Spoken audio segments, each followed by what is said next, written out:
Located on the mid-coast of New South Wales, North Arm Cove, once Barramie, is the focal site of our team IGNIS's research.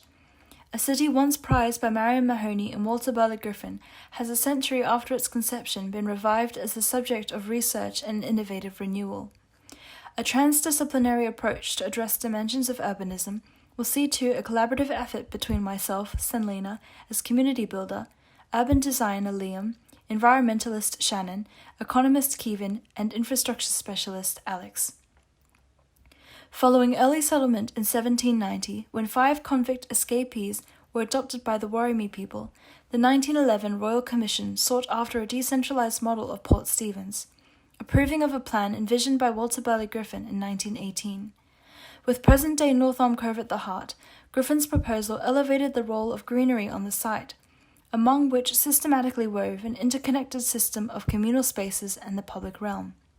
However, developments that ensued by Henry F. Halloran resulted in a sprawled population along the once vegetative fringe, where lots of land around the perimeter of the peninsula saw to a rapid increase in residential occupation. IGNIS's response, the Oyster-Tecture Program, fundamentally looks to reinvigorate the centralisation model within the context of North Arm Cove's needs by drawing artistic and scientific inspiration from the region's native species, oysters. Having started in the late 19th century, oyster farming proliferates the town's coasts, and their refined biological capabilities, as well as that of other marine life, can be harnessed for an ideal city. By returning to Walter Burley Griffin's vision for an environmentally driven North Arm Cove, an understanding of ecological communities may be applied to optimize the human community in symbiosis with the rest of life, and bring to fruition the interconnectedness of man and nature understood of its traditional custodians, the Worimi people. To emulate nature's fundamentally collaborative pattern of whole system regeneration and growth, long-term vitality of all participants depends on the health of the entire ecosystem, allowing populations to survive and thrive in the face of growth, social isolation, and climate change. To structure the growth of Oyster-Tecture, phases will categorize sectors of focus, throughout which collective participation in sustainable community and human settlement design nourishes a sense of place and identity. Within the first phase, we look to redeveloping the infrastructure and planning of the region, specifically within the CBD. Through research and examination of the current dilemmas that have affected the health of public spaces, we have developed a scheme that responds to such situations and improves the lifestyle of those residing in the region. And reconfiguring the land between services, residential overlays, industry, education and communal facilities, we have chosen to concentrate the residential areas in the existing layout along the eastern and southern coastlines. This will allow us to maintain the heritage sites within the residential areas, much like the pre-1946 council overlays in Brisbane, which ensure any development within existing heritage locations does not alter the heritage nature of the region. Nestled within the residential areas for accessibility purposes is our community services, including the development of parkland and a new community centre. Along the southwest coast, adjacent to the community spaces, is our proposed development for the education facilities. The land is currently not developed, but has reasonable access to both residential areas and the coast, which will be used by our proposed aquaculture school for research. Along the northeastern coast, we propose to develop a marina to encourage tourism and further the existing local industry. We also propose extensive recreational parkland and retail outlets reaching from the southern inland of the peninsula towards the northern regions, extending into the agricultural regions, alongside the lower density residential areas. In the northern region, we plan to provide facilities for essential services, allowing for crisis response within a close proximity to aged care facilities, keeping them a priority within our healthcare system. Beyond the peninsula, a large amount of farmland will be preserved in order to maintain the region's pre-existing agricultural industry. A major part of the planning process within this first phase is redeveloping and integrating transportation systems. A key concern for these systems was accessibility, while still encouraging a sustainable outcome. The current transportation relies on a large mass of configured routes branching off the main highway into the region. This leads to unnecessary lengthy travel times and an increase in fuel emissions from cars. due to a lack of public accessible systems. We propose to limit car usage through the provision of a well-integrated tram system, legislation of limited car usage within the CBD, and the installation of numerous electric charging stations using solar power to encourage the use of electric cars. The road network and general layout originally put forward by Walter Burley Griffin, will be mostly maintained to avoid unnecessary subdivision costs. The city centre will also be mostly closed off to cars in favour of public transport, walking and cycling. However, there will still be main roads for cars through the centre, as well as access points for emergency services. Another major transportation system will be the construction of direct bicycle paths and coastal pedestrian pathways. This will form a radial bicycle network which branches out from the CBD to tourism interests and educational facilities, which will encourage the city's population to stay active and rely on sustainable transportation systems. At the nexus of culture, urbanism and tourism, recognition of North Arm Cove's heritage through Oyster-Tecture welcomes the socio-cratic involvement of citizens, non-profit organisations, and traditional landowners in the commencement of the first phase of development. Heralding the principle of preservation, consultation with the Mid-Coast Council and Aboriginal Reference Group on land and ocean use can propel communities to actively participate in the venturing of business and career opportunities through Indigenous art centres and agriculture. Known for their ecocentric agrarian model of living, Indigenous principles that are to be preserved in the growth of the Cove inform a cultivation as opposed to exploitation model of practice, reinforcing the direct relationship between our health and the health of the natural environment. Growing in dense clusters of generally warm climates, systematic interrelationships of oysters conglomerate like puzzle pieces, and yet each shell distinctively identifiable. By providing access to new domestic and international markets, enhancing profitability and the demand for innovation, diversity among a community strengthens economy and broadens the experiences of human interaction. Analysis of North Arm Cove's demographics introduced the potential for education and employment for younger generations and immigration by adapting the existing aquatic farming industry to diversify age, income, and cultural groups. Through low-intensity aquaponic and hydroponic farming, integral renewable systems that require minimal land use, communal relationships are effectively cultivated, adapting a culturally significant practice with technological and scientific advancements. Diversity in building typologies also sustains social dynamics in extreme circumstances such as physical isolation during a pandemic. The floating pods utilized for research and training can be transformed into inherent microcosms for discrete groups of inhabitants when high-density living must be alleviated for social distancing. Mobile but connected, communities have options to transition off mainlands and explore living on the water whilst maintaining accessibility of essential services. By collaborating in the creation of diverse, regenerative cultures, stakeholders are called to move away from human control in an unpredictable world, to creating conditions conducive to life, where the urban landscapes can restore its necessary and fragile relationship with the agrarian hinterland. To celebrate and nurture human and natural diversity, settlements are focused on a scale of individual interaction by creating cities of walkable distances, mimicked by the density of mollusk populations.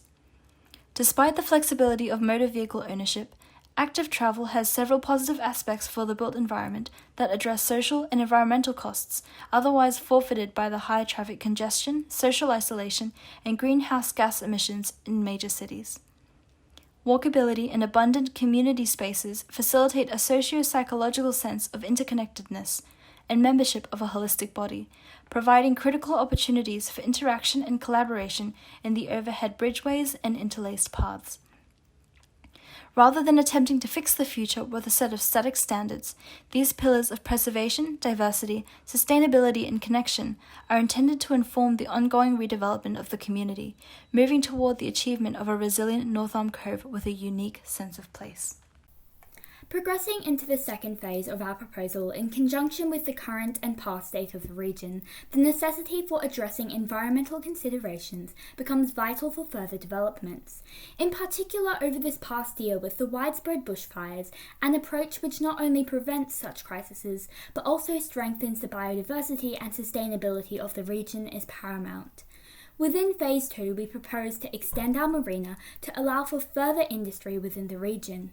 However, such industrial growth provides further concerns for balancing the sustainability of our city. Much like the hard, unattractive exterior shell of the oyster that protects the delicate balance within, the balancing of the biodiversity within the region relies on maintaining a protective barrier. A common practice of the Worimi people to prevent fires was the controlled burning of bushland, which in learning from the traditional owners of this land, we can implement. In planting new bushland, forming future burning areas, and allocation of current sections of bushland towards the western central areas, we can provide a plan to prevent and replenish the desolation of the agricultural areas. The burn zones are depicted alongside new replenished forestation to be used as future burn zones. The planting of the new forest forms community projects, including participation from local community groups. Through accommodating school children, the program will also provide the younger generation an opportunity to learn from the Worimi people. In addition to preserving bushland in the suburban and regional areas, within the busy CBD, we propose the cultivation of parklands. The allocated parklands areas are depicted and will form a central part of the community.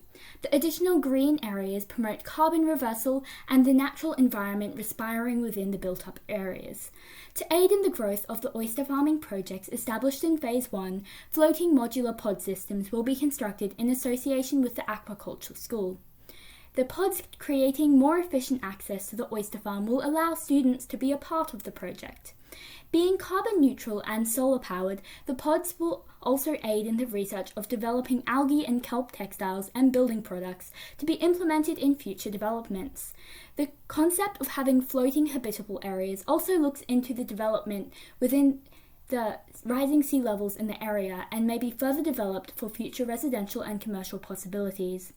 Developing sustainability outputs from the given resources is vital in creating a well-balanced energy system. Being a coastal region with its peninsular shoreline, we propose to incorporate small-scale tidal power outlets to power the industrial sector of the region. The final project within Phase 2 is the initiation of solar farming within the regional areas. Solar will have already been heavily incorporated and encouraged within residential areas during Phase 1, but extending into the regional areas will provide enough energy to power the entire region, lending to our goal of a carbon-neutral community. Phase 3 of our proposal carries North Arm Cove into the future and envisions a place for the generations to come. The cultures, experiences, and struggles of the existing community must be adapted to growth when given the appropriate tools and opportunities. Rather than imposing upon the community which has been maturing and growing for the past 100 years, their shared experiences and heritage are a source of inspiration moving forward and should be prioritized in the following proposals.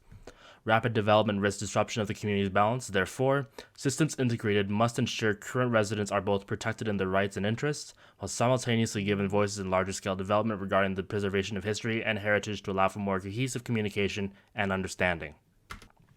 This will preserve the identity of the community and ensure that the sense of place is retained, keeping a sense of ownership and input from the local community intact. Additionally, we must preserve the past to ensure a seamless transition between the old and the new.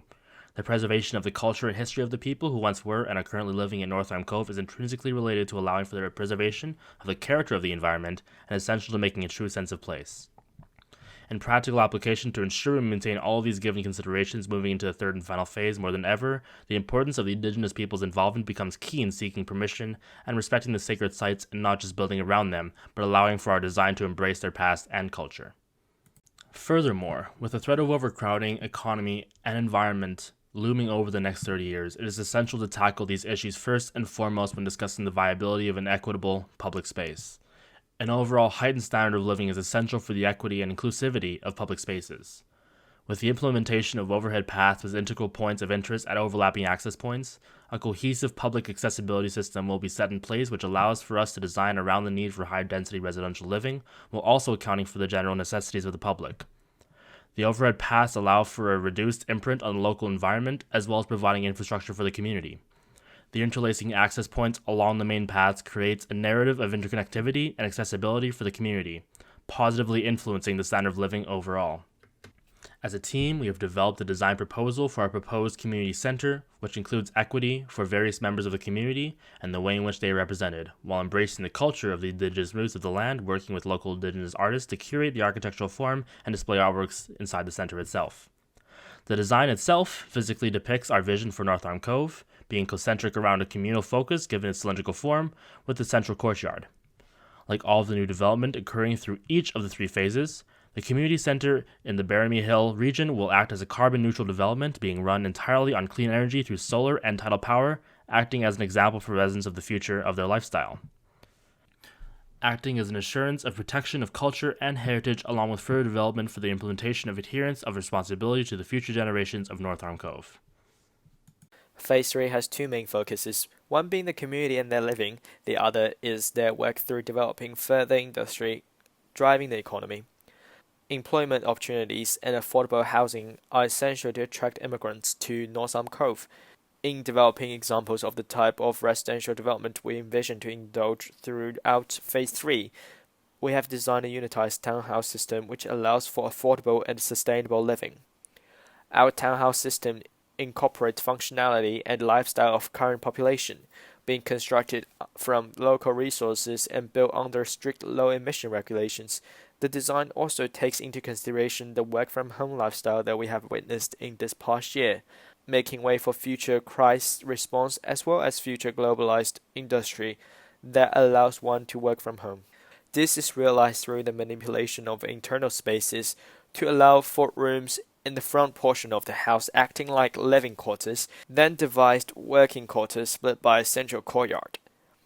To keep in line with our foresight for a carbon-neutral sustainable community, the townhouses will form a part of our solar grid with solar embedded in their green roofs. The green roofing system acts in direct response to limiting flood and increasing insulation level. Lastly, the townhouse program will encourage an increase to residential density, which paves the way for a more sustainable way of living and platform for future further development. The economy also relies on industry. Industry starts within education system. During this final phase, a large part of our program, including the introduction of design and innovation school adjacent to the now existing aquaculture and agriculture schools. Students will be encouraged to follow their further education forward through these pathways and have future input in the development and design of the region. Alongside the pre-developed solar farms, residential solar panels, and tidal network, all of which will face further development and enlargement during Phase 3. We also plan to introduce a final form of sustainable energy into our power grid. Australia currently have 8 ASX-listed company with lithium deposit and is among the world's 6 producers according to the US Geological Survey 2009. Lithium is the primary material for producing batteries, and batteries are essential for products like phones and EVs, which has infiltrated into people's everyday lives. Planting a battery factory into cities' industrial sector can boost cities' economic growth with the niche of lithium market. Also, the factory can provide thousands of jobs to residents of the town. Each of our 3 phases work to balance with the developing economy, with each bringing in further income into the region and expanding the industry whilst maintaining the community's living quality through affordability in residential areas with our proposed outlook for the economic future of the North Arm Cove community. We are largely optimistic given the harmonic balance of livelihood to industry and economic growth to industrial development. A palimpsest of educational, employment, recreational, and tourism opportunities, Oyster-Tecture harnesses North Arm Cove's coastal land area to propagate economic and social well-being by uniting citizens with their land. It is this critical juncture of present opportunities and the possibility of future reward that design principles for North Arm Cove have been developed as a point of reference to recognize the area's essential qualities, identify its distinctive characteristics, and envision its physical development. Though tailored in response to regional conditions, the goal of building resilient, socially and environmentally conscious cities reserve broader global implications in light of historical, unprecedented events, such as flexibility with sea level rise, mass lockdown, recession, and demand for renewable energy. If design is about solving problems, planning is about anticipation of the future, identifying future problems and opportunities, and acting now to be ready for both. Through Oyster-Tecture, IGNIS looks to the future of North Arm Cove and the potential it offers as a pioneering prototype for urban design.